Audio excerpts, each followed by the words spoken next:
It's after drill. Beef here. Drew. Drew somehow has turned Stephen A. Smith into a Cajun. We won't go deeper into that. But That's what I do when I'm angry with people, I guess. Yes. Apparently Stephen A. Smith went on just some kind of rant about Blake Bortles. Who cares? Stephen A. Smith has nothing new to add to the conversation. We get it. Yeah. We understand. We do. We've figured Better it out. than anyone. You don't need to tell us, Stephen. Hope you tuned in for the drill today. It was an exciting Tuesday edition of the drill where we had an absolutely emotional tribute to Jamal Charles. Yes. What a run. What a 2-game run with the Jags. A lot of conversation on whether or not he belongs in the Pride. 6 carries. Yep. 7 yards. Yep. 2 receptions. Also for 7 yards, Drew. Nice. It was a Consistency. Consistency. That's what we can remember about the Jamal Charles Jaguars era. Never forget that time before he played that Telvin Smith talked about how he put a move on him in practice. And he realized that, and that the old man still had some gas left in the tank. Turns out he was wrong. What's wrong? So Jamal Charles is out. Carlos Hyde is in. Yeah. Hyde, according to Doug Marrone, will play Sunday against the Eagles. I don't know why he didn't play last Sunday. He will certainly play this Sunday. Here's a take for you from Baselli from yesterday on Jaguars Happy Hour. He said, even when Leonard Fournette returns, Carlos Hyde will be the best back on our roster. He said, what are we going off of? Are you going off of college tape? He said, let's go off of what he's done in the NFL. He's got more yards per carry. He's more durable. He's less injury prone. He's on the field, this and that. So they're the same guy, but one has more carries than the other and plays more games. Well, yeah, Big Bo was clearly in favor of the addition of Carlos Hyde, and I don't know how much of that is performance based and how much of that is the perception that's around Leonard Fournette right now. I thought it was a good move. I don't know whether it's deserved or undeserved, but the perception around Leonard Fournette is a lack of availability, and this season has certainly shown and bared that out. So and they always say in the NFL, it's a cliche, but they always say the best ability is availability. And unfortunately, Leonard Fournette has not been available to this team. He necessitated them to have to go make a move for a back like Carlos Hyde because it wasn't just a 1 or 2 week Band-Aid type thing with TJ Yeldon now. This is a week after week after week, and you start wondering just when is Leonard Fournette even going to be available to your team. So if you're the Jags, do you make another call to Cleveland and say, what do you want for Tyrod Taylor? No. You don't do it? No. See, here's my thought process. Now, I've gotten in battles. I haven't necessarily defended Bortles to the death, but I couldn't stand when people wouldn't give him his props when he played good. And I thought, he was like a top 20 guy. I thought, his absolute ceiling when he throws for 388 against the Jets and whatnot, he's like top 17. His floor, he's like mid-20s, which I thought was fair. I guess that's where I feel with Tyrod. I feel like that's about his limits as well. But here's the thing about Tyrod that I've now come to. Or is it Tyrod? Tyrod. I'm calling him Tyrod. I don't care. That I know he's a big fan. He'll get over it. He likes this. The thing he likes to watch under his pseudonym Tony Agolini. Yes. The thing is about him. This is my thought process of why Tyrod might make sense. Because look, if you're willing to go to Cody Kessler, if you're willing to do that, which shockingly, it seems like the Jaguars are. Granted, look, you can feel however you feel about Cody Kessler. I'm telling you right now, if Cody Kessler is the starting quarterback from middle of the Eagles game on, this team is going to win no more than 7 games tops. I think they're a 5-11 football team. Here's my question for everybody: do the Jags even have 3 wins right now if Cody Kessler is the starting quarterback? So you're saying that right now at 3-4, that the way things are going with Blake Bortles at quarterback, if Cody Kessler was the guy the rest of the way, they might win 2 games. That's what I'm telling you. Okay. I don't believe in Cody Kessler at all. But so if Blake's the guy. If Blake, the team's not very good, so I might not be making like. I guess that's why all these guys that people keep throwing out there, I don't think are so substantially better or upgrades or different than Blake that I think you're changing your fortunes all that drastically. I think you're giving up a lot of draft capital to make it happen. Tyrod is just a guy who, unlike Cody Kessler, can make it happen with his feet and he won't turn the ball over. And that seems like what the Jags want, because if you're going to Cody Kessler, all you're essentially saying is, I think of it in 2 ways. One, you're waving the white flag on the year. It's done. We're done with Bortles. We're just done. We can't do it with turnovers. We're not going to do it with turnovers anymore. We're going to put this guy out there who's going going to throw me 4-yard button hooks and outs, who's not going to turn the ball over. Which, by the way, the funny thing about that is he turned the ball over just as much as Blake did on Sunday. Right. Nobody wants to talk about that. Right. That he's supposedly the more accurate guy. Yeah. Look, here's the thing, guys. Yes, the offense looked better under Cody Kessler. Yes, it was a nice jolt of energy because anytime you make a change in that position, it gets people's attention. Doug Marrone was right about that. But let's keep in mind now, people, that the Texans were up 20-0 when Cody Kessler came in. I think they were pretty content to give him the 5-yard outs. Yeah, they're not playing press coverage. They don't care. Yeah, it's not the same thing. So I promise you, if you start Cody Kessler for any series of Cody Kessler is Cody Kessler for a reason. I'm not trying to bag on the guy. But I'm just he is not the answer. And everybody who's calling for Cody Kessler, you're going to be incredibly disappointed. Blake Bortles' ceiling is way higher than Cody Kessler's, but his floor is also lower. I'll give you that. But when you're the Jags and you re-signed him, you decided you were riding or dying with Bortles, and that's what you have to do. Well, I think that's where we're at. Yeah. Unfortunately, because they've already spent a lot of draft capital. They traded a draft pick to get Kessler. They traded a draft pick now to get Hyde. I feel like the way this season appears to be trending, as much as they say they're still in win now mode, it's like I don't know. Here's the problem. The problem is now that you've re-signed Bortles, and you can't get rid of him next year either because he's on the hook for his cap hit's going to be even if you cut him, his cap hit's $16 million. So you're only saving he's supposed to get 20 or 21 million next year. You're saving $4 or $5 million. Right. So you're keeping Bortles another year. I hate to break it to everybody. He's here another year. Whether or not he's the starter, we'll see. But if you're in win now mode, here's the issue with that. Rookie quarterbacks are almost never instant fixes. Right. So even if you go draft the guy... Well, this is a bad QB draft. Yeah, which, by the way, looking at this draft, there's nobody that I'm oh man, I really want. No. Which is why everybody was so desperate in this past draft at quarterbacks. Yeah. Because it was a good QB draft. And this is, by all accounts, 2019 is not a good QB draft. So if you're looking to address quarterback in the offseason, then you're probably talking free agency. You're probably not talking here's your best hope, draft. By the way. I was talking about this the other day. Here's your one and only hope in my mind Drew Hicken's great hope. To go and get a quarterback that's viable enough to bridge in between getting... You gotta hope the Bucs are dumb enough to just quit on Jameis Winston. Yeah, that's the best guy you could get, and they're not gonna do it. That's your only hope because they were dumb enough to bench him. So maybe the other next best guy you could possibly at least circle right now because of at least what seems to be going on out there, and he's not a tremendous upgrade either, which is again the concerning part. But Derek Carr. Reports out of Oakland are things are bad. Yeah. Between the Raiders and Derek Carr.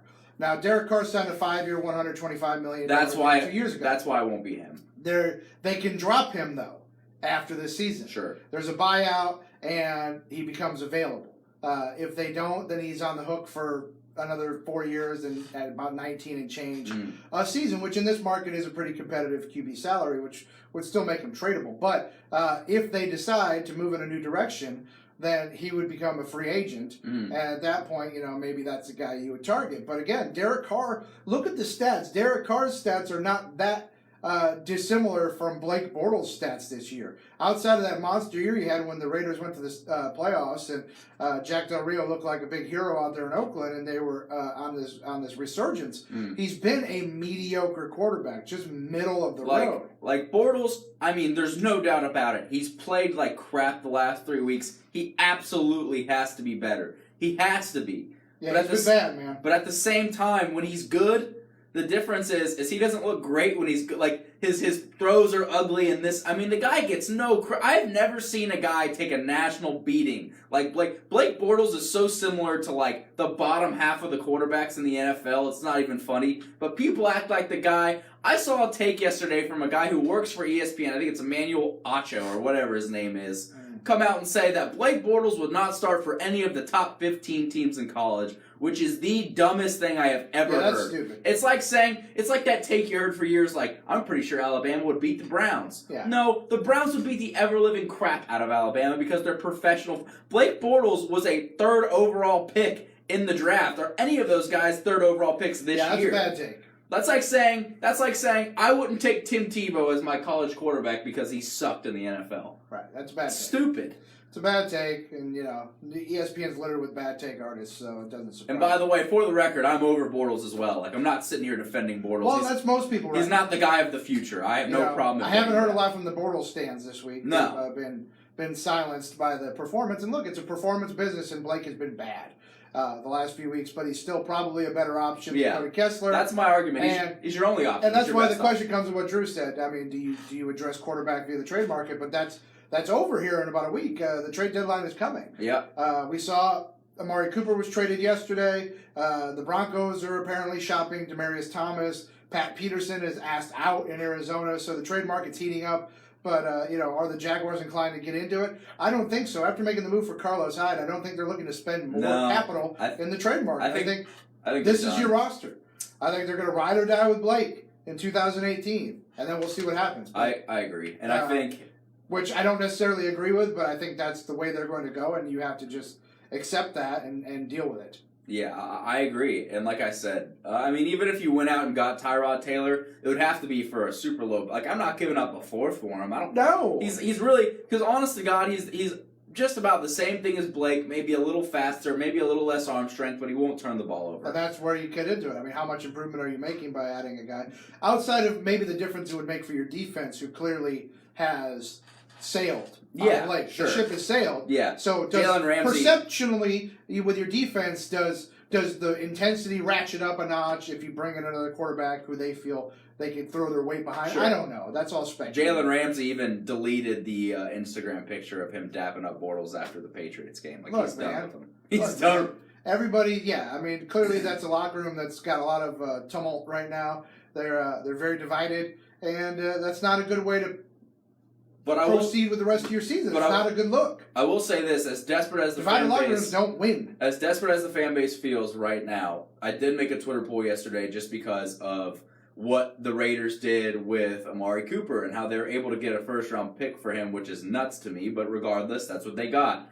And everybody is up in arms about Bortles, and I wanted to see just how desperate people were. And I said, would you give up a first-round pick for Derek Carr? And I think it was like 70% no and 30% yes. So most people still are like, they have their head on straight. Would you give up a first-round pick for a good quarterback? Yeah, Derek Carr at this stage right now is not a good quarterback. He's not substantially better than Blake Bortles. He's better. He's definitely better, but he's not so, like you said. He's not. Look at the numbers, man. Yeah. He's not. Yards, touchdowns, interceptions, they're all right there. They're like 16, 17. They're the same guy. Perceptionally it might be different, but, you look at the raw numbers. They're not that different. And now you've got reports coming out of Oakland that the locker room's turned on Derek Carr. Geez, where have we heard that? And that he was in their game in London, that, he was bawling after being sacked. And it's like, okay, so you want to go get a guy who's an emotional wreck right now, who their team has decided he can't lead them. At least Bortles isn't soft. Right. You want that guy? You want that guy for a first-round pick? Good luck with that guy. Best of luck. Yeah. It's working out great for the Raiders so far. I'm just really concerned as to who the Jags would get. Because you have to draft a quarterback. Like, you have to. I don't know. It's a bad quarterback draft. So and you're going to... And look, here's the thought. Like, the Jags are bad. They'll probably get up to somewhere like the 7-win range, I think. 6 or 7 wins. So they're going to... It's not like they're going to have a top pick. So even like the kid out of Oregon that I really like, the Herbert kid. Well, and most people seem to think he's going back to Oregon now. Oh, really? Yeah, that's the talk, is that he's going to go back to Oregon after he's kind of laid an egg around. Yeah, he hasn't necessarily torn it up. And Tua, I don't think Tua's not coming out yet, is he? No, Tua's only a sophomore, right? So it's like 2 and 20. So I don't know, maybe you do ride with Blake for another year. Tank for Tua. It's the new mantra around these parts. Tua. I did enjoy. So you're saying they're not going 12-4? That is what I'm telling you. Yes. It's not. I'm not feeling a 9-game win streak. Which, here. to be fair, me and Beef both said like 9-7, 10-6 before the year started. But, so it's not like we were like. I wasn't in the group that was like this. Nobody this saw team this. is going 14. Yeah, nobody saw this. And if nobody you say you did, you're full of it. Right. It's nobody like this Twitter disagreement I got into the other day when I said, look. It's easy to go back now and say Leonard Fournette at 4 was a mistake, but at the time everybody was talking about how he made the most sense for the Jags, this and that, and I said in fairness, I wanted Deshaun.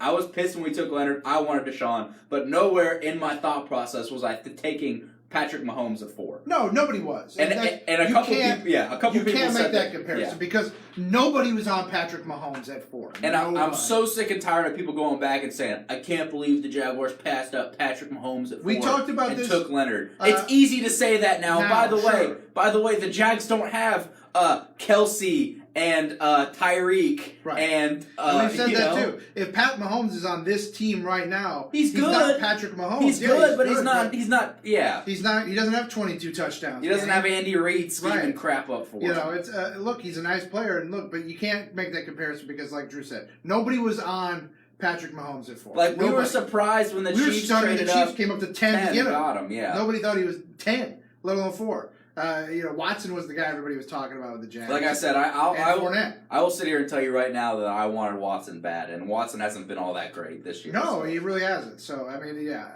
the problem is, obviously hindsight is 20/20. And would you rather have Watson and Kareem Hunt or yes, I would. Or Alvin Kamara? Sure, you would. Yeah, but that's where we are. But by the way, the Jags would have drafted Kareem Hunt or Kamara. They would have found some other slappy to draft. Maybe so. Maybe so. Found the next TJ Yeldon. That's what they would have done. Perhaps. I did enjoy the Twitter joke after the Raiders got that first round pick for Amari Cooper. Said the Raiders now own 3 first-round picks in 2019. I think they got 2 in the next one. I think they got 5 in the next 2 drafts. And they said 3 first-round picks in 19 should be enough if they wanted to acquire Bears superstar Khalil Mack. Yeah, they could get him back. We made a mistake. Look, we really messed that up. Oh my god! The Bears to get him back. That's the funniest thing I've heard is like, oh, so now the Raiders have 3 first-round picks. They might be able to acquire an elite pass rusher. Maybe they could find a Khalil Mack. That's the thing. That's the thing, right? It's like they get all these picks, and like, sure, first-round picks are obviously incredibly valuable, but it's like, honestly, out of those 5, how many of them are you hitting onto the caliber of Amari Cooper and Khalil Mack? The whole point of having first-round picks is to hope that one day you actually stumble into a Khalil Mack. Right. And then when you have a Khalil Mack, you keep him for life. Right. You don't trade Khalil Mack for another first-round pick. That the way the Bears are going, it's probably going to be in the 15 to 22 range. Like, do you know how many first-round busts there are? Right. It's like there's a ton. Right. Look through the draft history, man. It's a crapshoot. So yeah. when you get Khalil out of those 5, you keep Khalil Mack. Out of those 5, they might, best case scenario, they probably get 2 really good players. Yeah. It's bad. It's a dumb idea. So, all right. On that note, yes, we'll bid you a fond farewell. Tomorrow's hump day. You know what that means. Get Smart John gets his. Oh yeah. On the drill. Oh yeah. And we'll keep trucking. We'll see. Jags off to London. Florida Georgia week, guys. The big week. 10th XL. We'll talk to you tomorrow. We love you.